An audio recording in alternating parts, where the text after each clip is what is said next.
Yan na, which is October 2025, 1 year and 6 months na kami waray operation, di ka nang pag-freeze ang amon mga bank account. So, nagbe-mensahe ako sa mga komunidad sa Samar ngan sa Leyte na nasirbihan ang Leyte Center for Development nga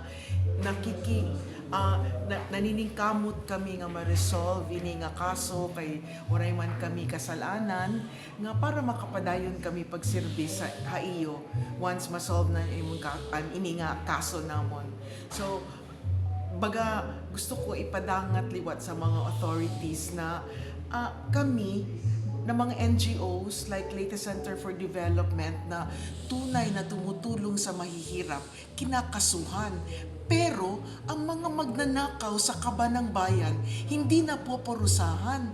Isn't this ironic na kadamuhan na ginkakawat sa aton tax money nga kami na on the ground na bulig, in effect na bulig gihapon kami sa gobyerno, ginsusugad kami na in the final analysis, sino man ang mapipirdi? Ang mga lumulupyo, ang mga beneficiaries nato na nanginginahanglan ng bulig, especially during times of disaster. So, ang amon panawagan is sa gobyerno na justice should not be selective. Na kasuhan, ang angay kasuhan. Kami nga nabulig sa mga pobre nga nakikipagpartner sa gobyerno, i-release na ang amon pondo.